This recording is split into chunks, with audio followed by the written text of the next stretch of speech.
기도합니다. 아멘. 오늘의 말씀은 예수님께서 예루살렘 성에서 마주 보이는 이 감람산에 제자들과 함께 올라가십니다. 그리고 그 감람산에서 예루살렘 성을 마주 보면서 앉으셔서 이런저런 대화를 나누시죠. 그 중에 오늘의 말씀은 바로 종말에 관한 그런 말씀을 들려주십니다. 자, 예수님께서 이 종말에 관한 말씀을 하실 때, 종말 너무 중요하고 대단한 거잖아요. 그렇다면 얼마나 귀중한 소재를 가지고 교훈을 주실까 생각해 볼 수 있습니다. 굉장히 고상할까요?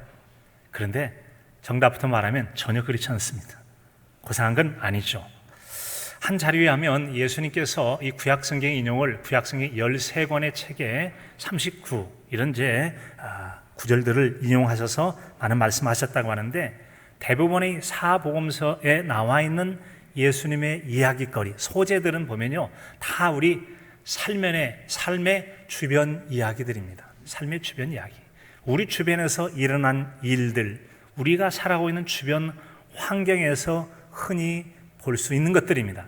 좀 더 편하게 말하면 뉴스거리, 사건, 사고, 재앙, 혹은 여러분 비가 내리고 불이 나고 그러듯이 또 집이 무너지고 그런 것처럼 자연재해를 비롯한 여러 가지 것들이 바로 예수님께서 교훈을 하실 때 소재로 삼으십니다. 뿐만 아니라 동물과 식물들도 그러한 소재로 삼는 걸 볼 수 있습니다. 바로 오늘의 말씀도 그러한 내용 중에 하나입니다. 바로 예수님께서는 이 종말과 재림에 대한 매우 소중한 교훈을 주시면서 사용한 소재가 뭐냐면 바로 무화과 나무라는 거예요. 무화과 나무.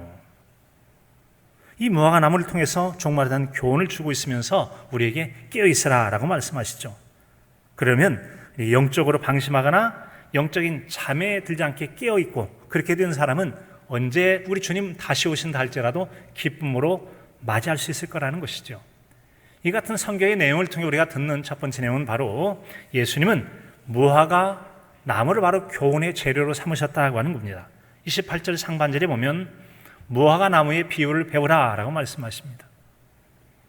예수님은 이처럼 마지막 때의 제자들에게 이 종말의 때를 말씀하시면서 우리가 흔히 주변에서 볼 수 있는 무화과 나무를 이야기의 소재로 삼으셨어요. 이 무화과 나무라고 하는 것은 이스라엘 땅에서는 아주 흔하게 볼 수 있는 겁니다. 우리는 말하면 감나무, 대추나무, 밤나무, 무슨 과일나무 같이 흔한 거예요. 그래서 어떤 일 같은 경우는 감나무집, 대추나무꼴 이렇게 말하듯이 흔한 게 바로 무화과 나무였습니다.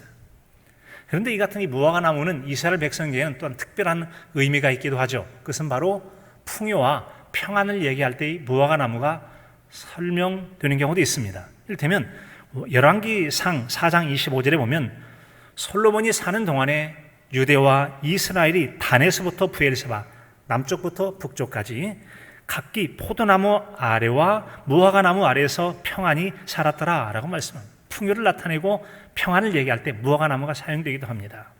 그 무화과 나무는 벳바게라고 하는 이름, 이것이 이제 지명으로 쓰게 되는데, 베단이 바로 옆에 벳바게가 있잖아요. 벳바게라는 게 지명입니다. 그런데 이 벳바게란 말은 베트, 파게의 줄임말이죠. 베트는 집이죠. 베델, 하나님의 집, 베들레헴 떡집, 다 벳집이라는 거예요. 그리고 집, 그리고 파게라고 하는 것은 무화과의 첫 열매를 얘기하기 때문에 무화과 나무의 집, 그 무화과 나무의 집이 있는 그 동네라는 그런 뜻이죠. 벳바게는 바로 그런 뜻입니다. 자, 그래서 바로 감나무집, 대추나무꼴 그렇게 불려지듯이 하는 거예요. 결국 성경에서 이야기되고 있는 이야기의 소재나 동네 이름 같은 게 고상하지 않습니다. 그냥 우리 동네, 우리 주변에 흔히 있는 그런 것과 다르지 않다고 하는 것이죠. 결국 고상하지 않아요. 이 무화과 나무의 또 하나의 인용된 내용을 보게 되면 한 사람이 예수님 보기를 원했어요. 키가 작아요. 거기다 사람이 많이 몰려 있어요. 가까이 나갈 수가 없어요. 어쩌면 좋을까? 예수님 찬찬히 움직이는 걸 보시니까 이 동선이 이쪽 길로 지나가겠네 생각하고는 그 즈음에 나무에 올라가서 예수님 내려다 보게 돼 있죠. 키 작은 삭개오, 세리장 삭개오의 이야기죠. 그가 올라갔던 나무를 이전 성경에서는 뽕나무라고 기록되어 있습니다. 요즘 새로운 성경에는 돌 무화과 나무라고 되어 있죠. 돌 무화과 나무가 뭡니까? 우리가 여러분 무화과 나무가 대봉, 이런 단감나무, 이런 감나무와 같다면 돌 무화과나무라고 하는 것은 고요움 같습니다. 열매가 작아서 그냥 흔히 먹지 못해요. 상책을 내야만 이렇게 해서 먹는 것처럼 그런 것이 바로 성경이 다 기록되어 있고 이야기의 소재다라고 하는 것입니다. 그런 것처럼 오늘 말씀 속에서 이 무화과나무가 사용되었는데 이 무화과나무는 바로 계절에 따라서 변화를 우리에게 보여준다고 하는 것. 이 변화가 바로 종말을 우리에게 교훈하는데 사용되고 있는 한 부분이라고 하는 거예요. 28절에 보니까 무화과나무의 비유를 배우라. 그 가지가 연하해지고 잎사귀를 내면 여름이 가까운 줄 아나니 라고 말씀하십니다. 무화과나무는 여러분 혹시 자세히 보면 계시겠습니다만 계절에 따라 변화를 일으키는데 처음에 보면 싹이 나올 때 꼭 아주 자그마한 게 애기송, 아가손 같이 생겨요. 그런데 이 아가손 같은 점점점 펴지죠. 그리고 펴지면 점점점 순이 자라요. 순이 자라면서 이제 열매가 맺을 때가 되면 이 나무 이파리 아래쪽에 열매가 맺히게 됩니다. 물론 열매는 두 가지로 맺히게 되는데 작년 가지에서 그냥 불룩 올라오는 하나의 무화과가 있고 새롭게 자라는 줄기세요. 벌써 그림이 나왔는데 열매는 무화과는 두 개예요. 이전에 박용기 장로님께서 이제 한번 키워보라고 주셔서 제가 베란다에다 키웠는데 저 무화과입니다. 왼쪽에 보면 커다란 무화과가 있죠. 저게 바로 파게라고 하는 파게. 저것은 파게는 옛날 가지, 작년 가지에서 불룩 올라온 열매입니다. 그리고 새롭게 오른쪽에 보면 위쪽에도 있는데 사진은 나와 있지만 오른쪽에 두 개 열매가 있죠. 저거는 테나라고 하는 거예요. 테나는 금년에 새로 자라난 가지의 나뭇잎 사이에서 맺히는 게 테나입니다. 열매가 달라요. 그리고 오른쪽 아래 보면은 2008년도 6월 25일이에요. 6월 25일이면 하지 막지는 한여름이죠. 자, 여러분 이처럼 이 열매라고 하는 무화과나무라고 하는 것은 두 가지 변화를 보여주는데 순에서 자라서 잎이 자라면 이게 점점 그리고 이파리까지 자라고 열매가 맺으면 여름이야 라고 하는 거예요.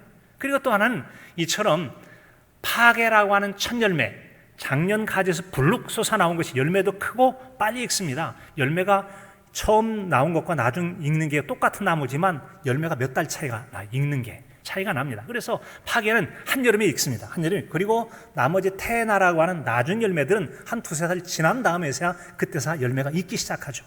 자, 이런 걸 통해서 우리는 계절의 변화를 볼 수 있다고 하는 것이죠. 자, 여러분 이런 것처럼 우리는 그 차이에서 계절을 볼 수 있듯이 잎사귀가 나고 연한 가지가 나고 줄기가 나는 거 한여름이 되었다라고 오늘 말씀하잖아요. 가지가 연하해지고 잎사귀가 내면 여름이 가까운 줄 아나니 라고 말씀하고 있어요. 이처럼 이런 시기와 계절의 변화, 이것이 우리에게는 종말을 교훈하는 재료로 사용되고 있다는 거예요. 그래서 두 번째는 바로 자연의 변화는 우리에게 지혜와 교훈을 제시해주고 있다는 거예요. 지혜와 교훈을 제시해줍니다. 29절에 보면 이와 같이 너희가 이런 일이 일어나는 것을 보거든 인자가 가까이 곧 문 앞에 이른 줄 알라라고 말씀하십니다. 예수님께서 우리를 교훈하시기 위해 사용하는 여러 재료들이 있는데 이 소재들이 매우 다양한데 예수님은 바로 무화과나무를 통해서 인자, 곧 예수님께서 가까이 재림하실 때가 가까운 것을 알라라고 해서 시기의 변화, 우리가 살아가고 있는 시대상의 변화를 통해서 종말의 징조로 사용하고 그걸 알아차리라라고 하는 그런 말씀. 알아차리라. 그러니까 하나님의 종말 징조의 표시라고 하는 것이 성경을 막 연구하는 게 아니라 성경에 나와 있지만 우리 일상에 일어난 일들을 통해서 알아차리는 그런 자세가 우리에게 필요함을 들려주고 있는 것입니다. 이로써 우리 주님의 교훈을 해주시는데 예수님의 사용하신 가르침의 소재들을 보면은 이를테면 누가복음 13장 1절에 보면은 예수님 앞에 나온 두어 사람이 있었습니다. 바로 빌라도에 의해서 예배를 지내다가다 죽게 되어서 피가 제물에 튀긴 적이 있었어요. 그래서 제물에 섞인 일, 빌라도가 어떤 갈릴리 사람들의 피를 그들의 제물에 섞은 일로 예수께 아뢰니, 그래서 사람을 죽여서 피를 흘리게 한 일이 있었다 예수님께 말합니다. 그랬더니 예수님께서 이렇게 답변하세요. 대답하여 이르시되 너희는 이 갈릴리 사람들이 이 해받음으로 다른 모든 갈릴리 사람보다 죄가 더 있는 줄 아느냐? 너희에게 이르노니 아니라 너희도 만일 회개하지 아니하면 다 이와 같이 망하리라 라고 말씀하시면서 살인 사륙에는 여러분 아프가니스탄에서 탈레반의 사람이 죽임당했다, 이런 피 흘려 죽은 것이 그 사람들이 죄가 더 많아 죽은 줄 아느냐? 너희도 회개하지 않으면 큰일 당하니까 회개라고 그래서 세상에 있는 뉴스거리를 가지고 회개를 가르치고 있다는 것이죠. 또 하나 사건 사고를 통해서 회개를 가르치십니다. 누가복음 13장 4절 5절에 보면 또 실로암 망대가 무너져서 치어 죽은 18사람이 예루살렘에 거한 다른 사람보다 죄가 더 있는 줄 아느냐? 너희에게 이르노니 아니라 너희도 만일 회개하지 않으면 다 이와 같이 망하리라. 얼마 전에 이런 광주에서 아파트 건축하는 게 무너졌잖아요. 깔려 죽은 사람도 있단 말이죠. 그 사람들이 죄가 많아 죽은 줄 아느냐? 그런 게 아니야. 사건, 사고가 바로 성경에 예수님께 예화로 들은 사건이에요. 그래서 우리가 세상 얘기하면 뭐 경건하지 않은 것 같은데 착각입니다. 다 예수님도 삶의 주변 이야기를 통해서 교훈하고 회개하고 말세 징조까지 우리에게 들려주고 있더라는 거죠. 그를 통해서 회개하라 라고 말씀하세요. 사고의 소식을 통해 회개, 교훈의 재료로 사용하셨습니다. 그 이외에도 예수님 무수하게 많은 교훈의 재료로 삼은 농부의 씨 뿌리는 이야기, 이게 뭐 대단한 겁니까? 농사 짓는 이야기잖아요. 우리 일상사에 시장 이야기, 씨 뿌리는 이야기를 보아라. 마른 땅, 마른 길가에 했다, 가시덤불에 했다, 그렇잖아요. 땅이 깊지 않은 거, 가시덤불, 그리고 좋은 땅에 했다. 이게 뭐 대단한 거, 고상한 겁니까? 그냥 우리 일상의 삶의 이야기입니다. 이것들이 어떻게 자라나는지를 살펴보라. 식물들이 자라가는 걸 관찰하라고 말씀하신 셈이죠. 거기다가 기상을 살펴보래요. 천기, 하늘에 나타나는 조짐이나 기상들을 살펴보는 것인데, 너희가 천기는 분별할 줄 알면 왜 시대의 표적을 알지 못하느냐? 아니, 저녁 하늘이 붉으면 다음 날씨가 맑을 거야. 아침에 하늘이 붉고 이제 흐리면 그날은 날이 굳을 거야. 다 알잖아. 왜 그런 걸 알면서 시대가 이렇게 재난과 징조 해서 마가복음 13장이나 마태복음 24장에 보면 말세 징조들이 나타납니다. 이런 징조를 왜 세상 속에서 읽지 못하는 거야? 세상에서 역사 교과서처럼 징조로 표시로 보여주는데 사람들이 눈 감아버립니다. 그리고는 우리는 경건하게 살아야 되니까 성경만 읽어야 한다 생각해요. 세상 얘기하면 속된 거를 착각하고 있어요. 잘못 알고 있는 겁니다. 세상 속에서 하나님은 우리에게 말세 징조를 표시로 보여주고 있거든요. 그래서 우리는 알아야 된다는 얘기예요. 예수는 이처럼 세상 속에 있는 것들을 통해서 징조를 알고 대비하며 살기를 바라신 것입니다. 사랑하는 성도 여러분, 세상의 변화를 통해서 어떤 신앙적 지혜나 여러분 교훈을 받고 계십니까? 지금 우리가 살아오고 있는 세상 속에는 말세 징조들이 너무나 많이 나타나고 있어요. 온난화, 북극의 해빙들, 전쟁의 소식들, 늘어나는 바이러스의 출현들, 갈수록 심해지는 자연재해들, 홍수가 나타나고 극한 가뭄이 있어서 뭐 백수십 년만 새로운 역사들이 계속 기록이 깨지고 있어요. 자, 이런 것을 여러분 우리가 애써 외면하려고 해도 엄연히 있는 말세 징조들이라고 하는 것이죠. 분명한 사실이에요. 그 현실을 직시하고 적절하게 대비하는 자가 지혜로운 자라고 하는 것이죠. 바로 그래서 예수님은 이렇게 말씀하신 적이 있어요. 마가복음 13장 14절에 보면 멸망에 가증한 것이 서지 못할 곳에 선 것을 보거든 읽는 자는 깨달을진저 그때 유대에 있는 자들은 산으로 도망할지어다. 산으로 도망할지어다. 상황 보고 피하는 것이 지혜로운 처신이라고 말씀하는 것입니다. 이 말씀은 예수님 탄생 전을 BC라고 얘기하는데 167년 이 수리아 임금 안티오쿠스 에피파네쿠스라고 하는 사람이 예루살렘의 성전에 들어가서 번제단을 다 부숴뜨립니다. 번제단이라는 것은 제물을 태워서 하나님께 예물을 드렸던 옛 제사 방식, 예배 방식이거든요. 그것을 없애버린 다음에 그리스 로마 신화에 나오는 제우스의 제단을 세워버린 겁니다. 이걸 가리켜서 유대인 같은 경우는 멸망에 가증한 것에 서는 것을 보고도 도망치라. 그래서 예수님께서도 예루살렘 성이 멸망 전에 그런 멸망에 가증한 것이 성전에 선 걸 보고는 도망치라고 피하라고 말씀해 주신 거잖아요. 그래서 역사가 요세푸스에 따르면 AD, 즉 주후 예수님 이 땅에 오신 이후, 그러니까 승천하시고 한 30여 년 지난 다음에 67년 11월부터 68년 봄에 있어서 성전 안에서 벌어진 열심당원들, 셀롯당원이라고 하죠. 이 사람들이 악한 만행이 있었습니다. 열심당원들이 성전에 들어갑니다. 그리고 성전을 데모하듯이 점거해버리고 심지어는 지성소까지 들어갑니다. 지성소는 여러분 구약에서는 대제사장이 1년에 한 번 그것도 죽을까 벌벌 떨어가면서 올라가는 것을 그냥 무단 점검하고 마구 들어가 버린 이런 만행이 있었다는 것이죠. 그리고 심지어는 성전 안에 사람을 죽이는 일까지 있었습니다. 이런 일을 볼 때 경건한 그리스도인 같은 경우는 이것이 바로 예수님께서 말씀하신 성전에 파괴될 때로거나 직감을 하고 도망치게 되죠. 벨라라고 하는 곳에 도망가요. 이것은 벨라는 타바켓 파힐이라고 하는 그런 지역인데 갈릴리 남쪽 32km 지점되는 그런 곳이라고 합니다.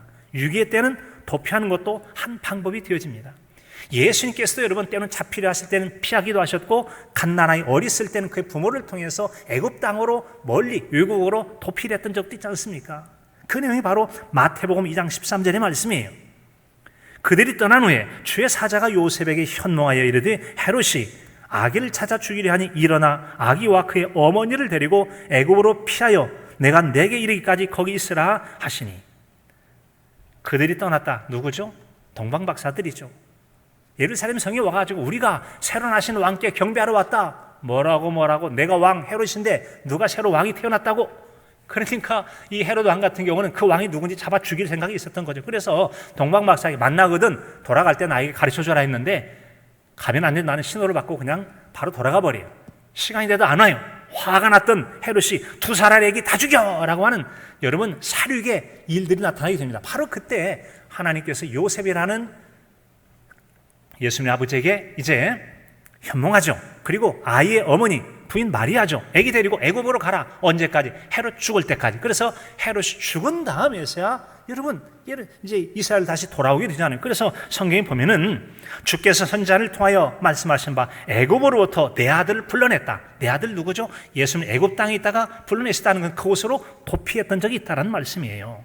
이처럼 여러분 우리가 살아가는 세상 속에 갑자기 당하는 재앙 같은 때는 도망치는 것도 좋은 방법이 될 때가 있기도 해요.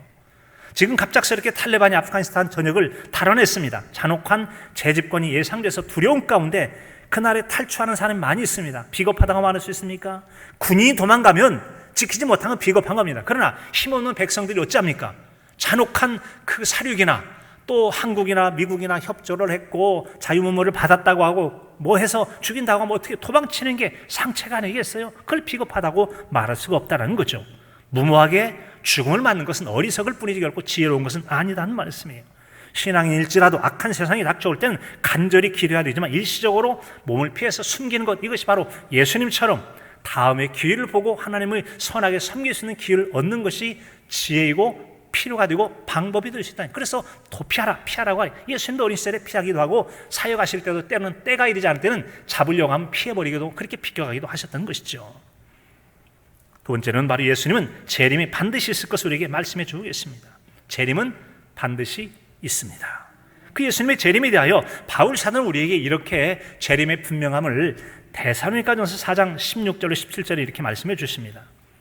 주께서 소령과 천사장의 소리와 하나님의 나팔 소리로 친히 하늘로부터 강림하시니, 강림하신다는 것은 오신다는 거죠. 주님의 재림이에요. 그리스도 안에서 죽은 자들이 먼저 일어나고 그 후에 우리 살아남은 자들도 그들과 함께 구름 속으로 끌어올려 공중에서 주를 영접하게 하시니 그리하여 우리가 항상 주와 함께 있으리라. 항상 주와 함께 있으리라. 언제까지나 주님과 함께할 영생 목날 그때가 이르기 전에는 주님께서 하늘에 가셨고 다시 강림하신 재림의 때가 있어요. 바로 이때는 주님의 재림의 때가 있다고 하는 것과 그때 어떤 일들이 일어날 거에 대해서 우리가 들려주고 있는 겁니다. 주님은 반드시 오신다는 거죠. 그리고 오실 때는 죽은 자들이 먼저 이 무덤에서 일어나서 공중으로 끌어올려 주님을 맞게 됩니다. 그리고 살아있는 사람도 구름 속으로 끌어올려 주님을 영접하고 영원히 함께할 놀라운 날들이 있다고 하는 것이죠. 주님은 반드시 재림하십니다. 재림은 명백하게 있습니다. 있다고 하는 걸 우리가 들려주죠. 그리고 이 같은 이 예수님의 재림에 대해서는 예수님 승천하시는 그 장면을 바라보고 있을 때 천사들이 예수도 이렇게 증언이 됩니다. 사도행전 1장 10절에 보면 올라가실 때 제자들이 자세히 하늘을 쳐다보고 있는데 흰옷 입은 두 사람이 그들 곁에 서서 이르되 갈릴리 사람들아 어찌하여 서서 하늘을 쳐다보느냐 너희 가운데서 하늘로 올리우신 이 예수는 하늘로 가심을 본 그대로 오시리라 하였느니라. 그대로 오시리라 하였느니라. 지금 그 지켜보고 있는 사람이 제자들인데 제자들에게 천사가 얘기한 거예요. 지금 올라가셨지 그대로 다시 오실 거야. 재림을 말씀하신 거죠. 예수님 자신도 요한복음 14장 3절에서 이렇게 말씀하십니다. 가서 너희를 위하여 처소를 예비하면 내가 다시 와서 너희를 내게로 영접하여 나 있는 곳에 너희도 있게 하리라. 우리 주님께서 다시 오시면 다시 오셔서 다시 와서 다시 오신다는 거죠. 그런 것처럼 오늘 말씀에도 예수님은 그 사실이 틀림이 없다고 자신의 재림하실 것을 이렇게 증언하십니다. 30절로 31절입니다. 내가 진실로 너에게 말하노니 이 세대가 지나가기 전에 이 일이 다 일어나리라. 천지는 없어지겠으나 내 말은 없어지지 아니하리라. 주님의 말씀은 그대로 이루어질 줄로 믿습니다. 그대로 이루어진다는 것이죠. 이처럼 예수님께서 다시 오실 재림은 틀림이 없다고 말씀하세요. 그러면 주님께서 오시긴 오신다는데 언제 오신다는 말씀인가? 그것은 분명하지만 주님의 재림의 때는 아무도 모릅니다. 아무도 모릅니다. 오직 하나님 아버지만 아세요. 하나님 아버지만 아십니다. 그동안 여러분이 기독교 역사 가운데 많은 사람들이 나타나서 예수님 재림이 언제 오신다, 몇 날 며칠 오신다 해서 거짓 재림을 주했던 사람들이 많아요. 어느 장소로 온다 그렇게 하다가 어떤 이들은 어느 곳에 모여서 집단 자살을 하기도 하고 산속으로 굴러 들어갔던 허무맹랑한 짓들을 참 많이 했죠. 그런데 분명한 것은 그렇게 언제 오신다고 주장했던 사람들의 말이 한 번도 맞은 적이 없어요. 왜 그러죠? 이것은 아무도 모르기 때문에 그래요. 이것은 오직 하나님 아버지께만 속해 있는 하나님 아버지의 고유 영역인데 감히 자기들이 주장해요? 맞겠습니까? 다 틀릴 수밖에 없죠. 우리나라에도 여러분 몇몇 예가 있잖아요.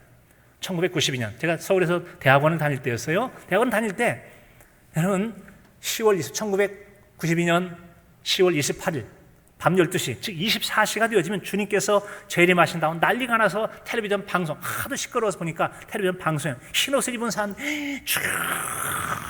추워 속옷이 없어 막 손바닥 치고 막 치고 몸을 흔들하고 난리법석을 터서 얼마나 이런 기독교를 망신시킨 일이 있었습니까? 다미성교 다가올 미래를 대비하라라고 하는 이장님, 이 사기꾼 말이죠. 사기꾼에 의해서 이 난간에 있습니까? 여러분 이 다미성교에서 얼마나 기독교가 세상 속에 욕을 먹었는지 모릅니다. 분명한 것은 그들의 말도 이루어지지 않았다는 것입니다.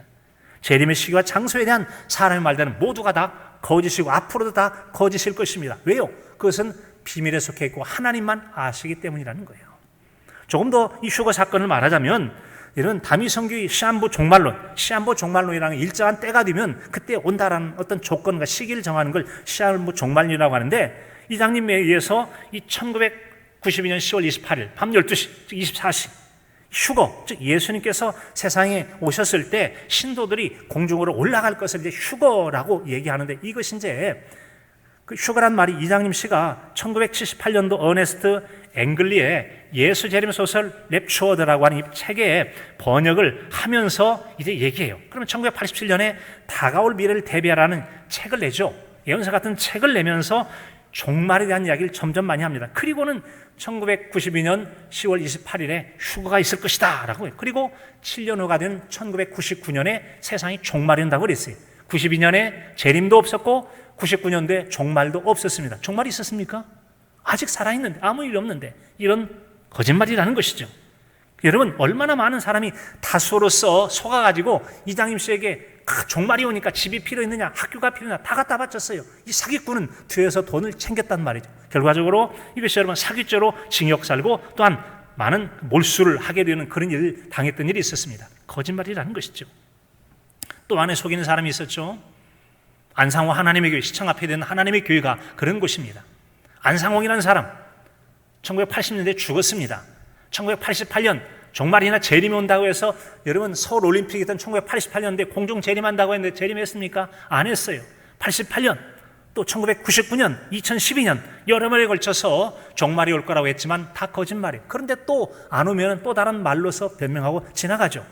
죽고 안 죽었어요. 그러니까 그 남편 죽고 부인이 장길자신데 이제 어머니 하나님이래.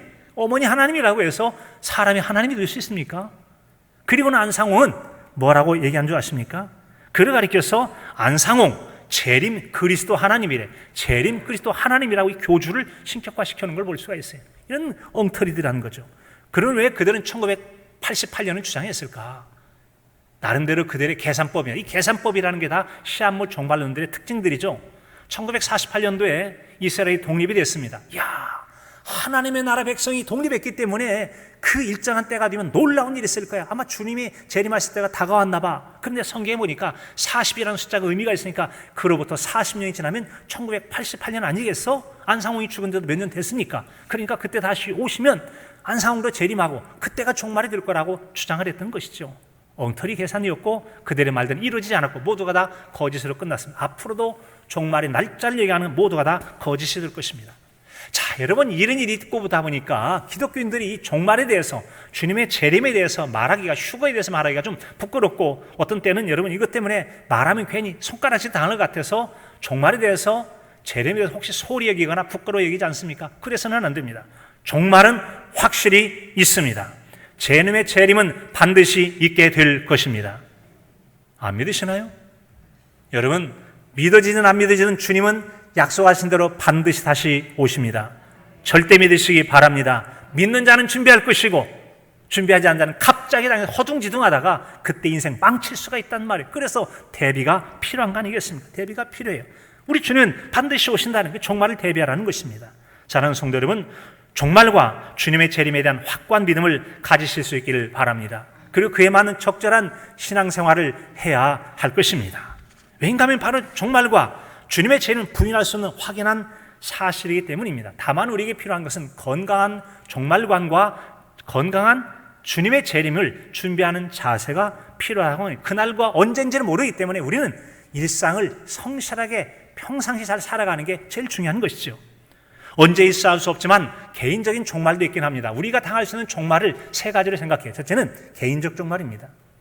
아직 주님 오실 때가 멀었지만 개인이 어떤 상황이 돼서 죽을 때가 되어지면 그 사람에게는 이 땅 세상 끝나니까 이 땅으로서는 종말에 해당되는 것이죠. 그래서 우리는 개인적인 죽음이 있기 전에, 여러분, 종말을 맞기 전에, 영원한 하나님 나라에 가기 전에 이 땅의 삶을 잘 정리하고 지혜롭게 살아가실 수 있기를 바랍니다. 우리에게 우리 날 계수함을 가르치사 지혜로운 마음을 얻게 해달라고 하는 시편 90편 12절에 있는 말씀처럼 우리 연수가 70이요 강간은 80이다. 지금 남아있는 생애 가운데 몇 살 더 살겠습니까? 지금처럼 살아도 주님 맞기 괜찮을까요?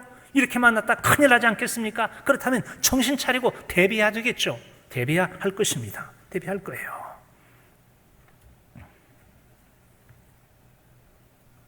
또한 또 하나의 종말이 있죠. 그것은 개인 종말뿐만 아니라 우리가 일정한 지역이 사건, 사고를 통해 갑자기 종말 같은 그런 재앙을 당할 수도 있다고 하는 거죠. 종말을 당할 수도 있습니다.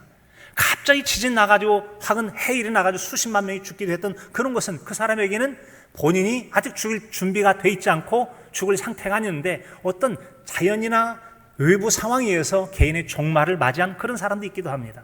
재앙 같은 것들이죠. 그런가 하면 또 하나는 정말로 주님께서 이 땅에 다시 오시는 종말에서 우리에게는 보통 세 가지의 종말 상황이 있어요. 개인적 죽음, 내가 원치 않지만 자연재해나 이런 사건, 사고를 통해 죽는 그런 정말 외부적 요인에 의해서, 그리고 진짜로 주님께 다시 오실 이런 종말의 때가 있기도 하더라는 것이죠. 우리는 깨어 준비하여 살아갈 때 기쁨으로 주님 오실 종말과 재림의 때를 맞이하게 될 줄로 믿습니다. 그를 위해서 우리에게 주시는 마지막 세 번째 말씀은 잠을 자다가 재림을 맞이 않도록 깨어 있으라고 말씀하시는 겁니다. 깨어 있어야만 맞이할 수 있다는 거죠. 그러면 깨어 있다는 말은 무슨 말입니까? 깨어 있다는 것은 의식이 있다는 것이죠. 의식이 있다고 하는 것은 눈으로 봅니다. 귀로 듣고 피부의 촉감으로 쉽게 느껴요. 알아차린다는 것이죠. 내 주변의 상황들이 어떻게 어떤 변화를 일으키는지, 도둑이 들어오는지, 불냄새가 나는 것은 아닌지, 뭐가 스쳐가는데 좀 으슥한 것이 있지 않는지, 그러면 여러분 그걸 알아차리는 것이죠. 깨어있다는 건 갑자기 어려움을 당하지 않도록 주변 상황을 살펴서 적절하게 대응을 해 나가는 것이죠. 그래서 33절에 보면 주의하라, 깨어있어라, 그때가 언제 일는지 알지 못함이니라 라고 말씀하고 계세요. 잠자지 말고 깨어있으라고 하는 것입니다. 깨어있다는 건 뭐가 깨는 겁니까? 그게 두 가지 게임을 생각할 수 있죠. 육신의 잠에서 깨어라는 얘기가 있죠. 우리는 언제나 깨어있을 수도 없고 언제나 잘 수도 없어. 적절하게 쉬는 잠은 필요합니다. 그렇다면 여기서 항상 깨어있기를 바라는 것은 육신의 잠이 아닌 영적인 삶, 정신적인 깨어남이라는 것이죠.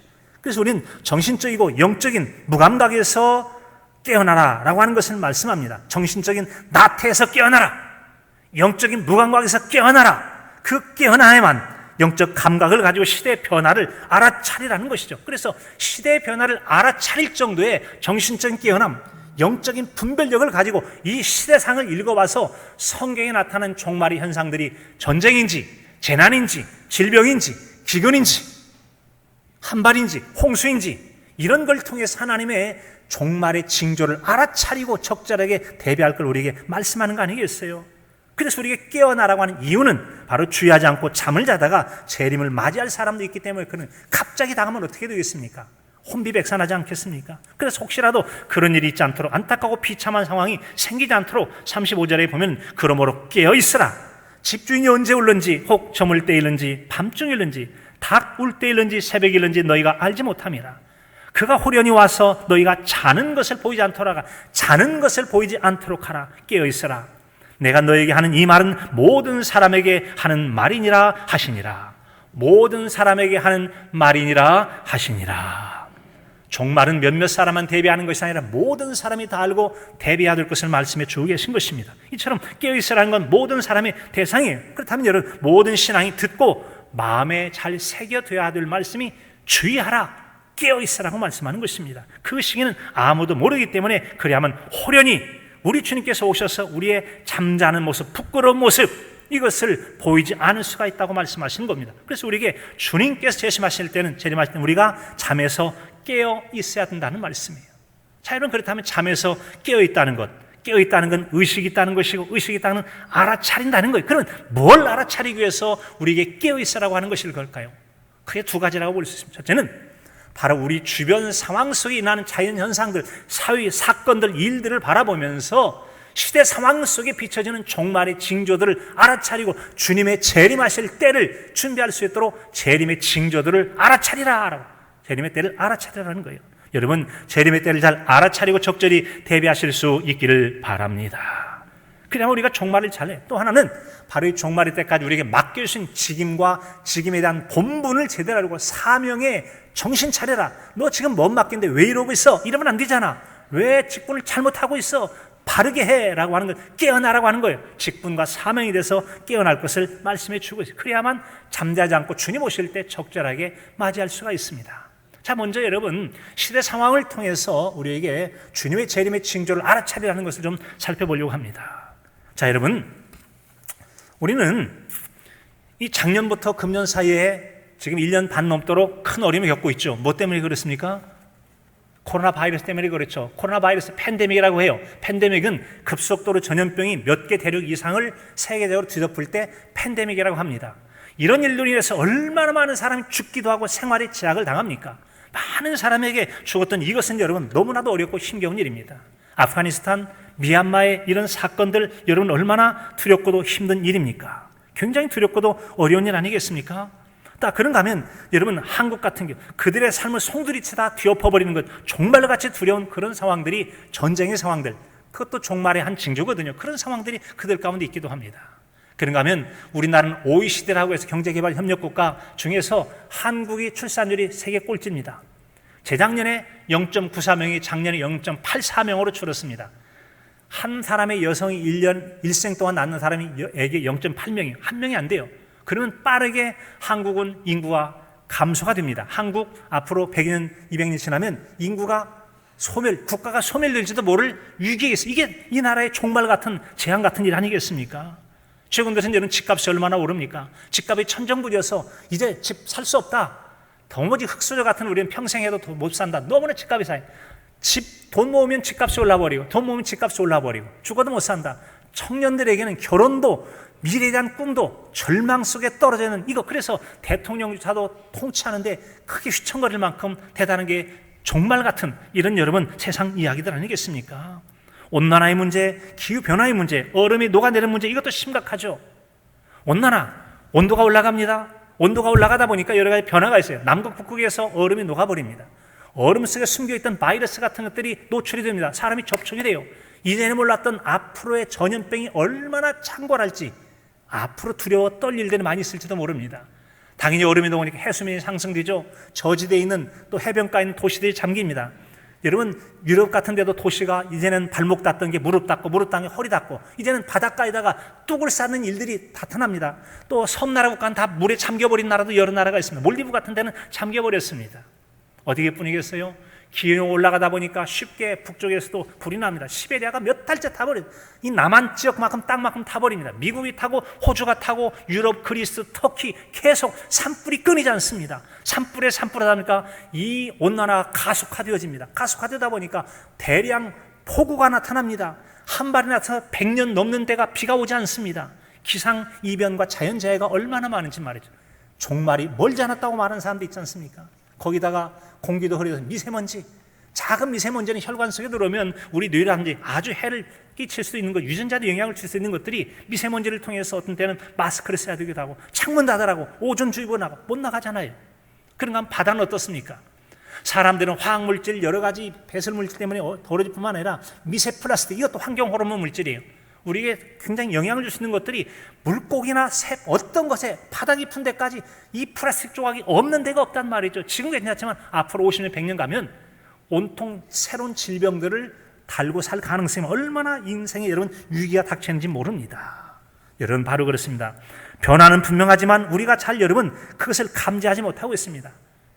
가마솥에서 서서히 죽어가는 개구리처럼 우리 주변에 명백하게 하나님께서 말세 징조를 보여주는 너무 거룩하고 경건해서 세상 것 쳐다보지 말고 성경만 읽어 천만의 말씀 그러다가 망할 수가 있어요.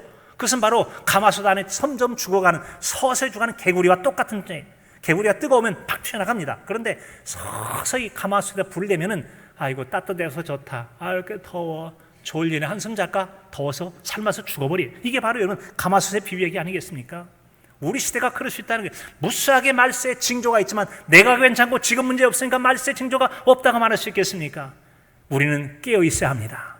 주의하실 수 있기 바랍니다. 깨어 있을 수 있기를 바랍니다. 그렇다면 여러분 한국적 상황을 한번 적용해 보십시다. 지금 한국에는 평등법, 포괄적 차별금지법 굉장히 이름은 좋습니다. 이것이 우리 기독교에게는 여러분 종말과 같이 종말은 아니지만 매우 힘들고 어려운 상황이 오게 될 것입니다. 반성경적인 내용을 담고 있잖아요. 동성애적인 것. 그리고 우리가 상상할 수 있는 온갖 난잡하고 말로 입에 담을 수 없는 그런 더럽고 추악한 성들까지 다 포함해서 절대 보호하라. 이것 변명하고 만약에 비난하면 여러분 징벌적 조항이 있어가지고 한 사람에 100사람이 소송 내면 100사람 벌금 다 물어줘야 됩니다. 앞으로 말도 못해. 이단 또 그리고 이단에 대해서 신천지나 뭐 잘못됐으면 잘못됐다고 말해야 되는데 그때는 남의 차별 종교, 남의 종교했다고 차별 금지가 되는 겁니다. 무슬림이 문제가 있으면 무슬림 얘기했다고 해서 차별 금지에 다 걸려 들어갑니다. 앞으로 말도 못하게 돼요. 기독교가 치명적으로 위협당하는 게 악한 법입니다. 그래서 우리가 계속 기도하는 게 나쁜 법이 생기지 않고 반성경적인 것, 비성경적인 것 막아내자고 하는 것이죠. 그럼 누가 하는 건데 사람이 법을 정합니다. 그래서 때는 여러분 데모도 하고 외쳐서 19명 예배 드리는 데가 99명 드리는 거 이게 다 사람들이 할 일입니다. 지금 전국적으로 얼마나 많이 피켓을 들고 가면서 동성애법 남자 사위는 맞죠? 남자 사위가 맞나? 여자 사위를 맞고 남자 며느리를 맞이하겠느냐 이런 걸 비롯해가지고 그런 여러분 피켓 시위하는 이유가 뭐겠습니까? 바로 이것이 반기독교적인 법들이 제정되는 것은 사람이 하는 거기 때문에 사람이 막아야 되는 것은 이것은 우리가 해야 될 일이라는 것이죠. 사학법 개정도 마찬가지입니다. 사학법이라는 것은 사학이라고 해서 자기들이 돈을 내서 종교기관들에서 학교를 세웠습니다. 종교교육이 목적이었던 것이죠. 교육도 하지만 신앙교육도 하려고 하는데 제재를 당하게 되었을 때 너무 제재를 당하면 이 종교 학교로서 기독교 성경을 못 가르치게 한다면 사실상 사학으로서 생명을 잃어버리게 되는 거예요. 그건 막아야 된다는 거죠. 이런 것들이 이상한 게 아닙니다. 국가를 대해서 반항하는 게 아니라 법을 정하는 사람들에서 잘못된 걸 막아낸다고 해서 지켜내야만 지켜질 수 있기 때문에 이것들이 이 시대에 우리가 막고 애써야 될 거 아니겠습니까? 여러분 눈을 부릅뜨고 주의하라! 정신을 차리라! 깨어있으라고 하는 게 바로 이런 거 아니겠습니까? 예수님이 사는 경건하게 성경만 읽어야 되는 겁니까? 그러다가 망할 때가 되면 어떻게 했어요? 유럽이나 미주 같은 경우 여러분 동성애법, 차별금지법 다 들어와가지고 기독교가 치명적인 기독교의 감수뿐만 아니라 신앙에 어려움 당하고 동성애자 추리 안 하면 감옥에 들어가고 벌금 내고 이게 가능하고 이게 정상적인 겁니까? 법이라면 막아낼 건 막아내야 되는 것이 우리가 이때 깨어서 해야 될 일인 줄로 믿습니다. 해야 될 일인 줄로 믿습니다. 지금도 시청 앞에서 피켓한다고 어제도 한 목사님이 피켓인데 좀 동국교도 가져가서 좀 같이 좀 참여하게요 라고 요청을 하더라고요. 해야 되죠. 여러분 아프가니스탄 한번 생각해 봅시다. 그 나라가 탈레반이 들어온 다음에 어떻게 된 거죠? 기독교인들 한국, 미국, 일본 뭐 관련된 나라 유럽연합 관련된 사람 다 죽일 거라고 하는 생각 때문에 도망가지 않습니까? 그곳에 있는 기독교인들은 종말 같은 두려움의 때가 있는 거 아닙니까? 그런 세계를 못 막았기 때문에 막았더라면 괜찮은데 못 막으니까 그런 일이 생겨난 건 여러분 아니겠습니까? 사랑하는 성도 여러분, 나는 잠들지 않고 깨어서 주님께서 맡긴 일을 잘 감당하고 있는지 한번 돌아보시기 바랍니다. 34절에 보면 가령 사람이 집을 떠나 타고 걸어갈 때 그 종들에게 권한을 줘 각각 사물을 맡기며 문지기에게 깨어있으라고 했어요. 우리에게 주신 직분들 성실하게 감당하고 있는지 엉터리하고 있지 않는지 순행적으로 잘하고 있는지를 돌아보라는 것이죠. 예수님은 세상 속에 있는 여러 징조들을 통해서 우리에게 교훈을 주십니다. 세상을 통해 성경을 바로 이해하고 종말의 때를 대비하라고 무화과 나무의 비유를 배우라고 그 세상 주변에 있는 이야기거리를 우리에게 교훈체로 삼으신 거 아니겠습니까? 경건한 신앙생활 중요하지만 경건한 신앙생활은 세상의 눈은 떼는 게 아닙니다. 성경에 집중해야 되면 세상의 것들을 바라보시고 경건하게 잘 대처해서 이 가을이 다가오면 추수 때를 대비하고 추수꾼들이 추수의 때가 된 것과 추수할 장비들 준비하고 추수를 준비하는 것처럼 가을의 계절, 추수의 계절, 주님 오실 때가 다가올 때라면 우리는 주님의 재림을 생각하고 건강히 준비해서 언제 주님 오시더라도 경건하고 건강한 주님의 재림을 잘 맞이하게 되는 복 있는 저 여러분의 신앙이 삶이 되실 수 있기를 간절함으로 축복합니다.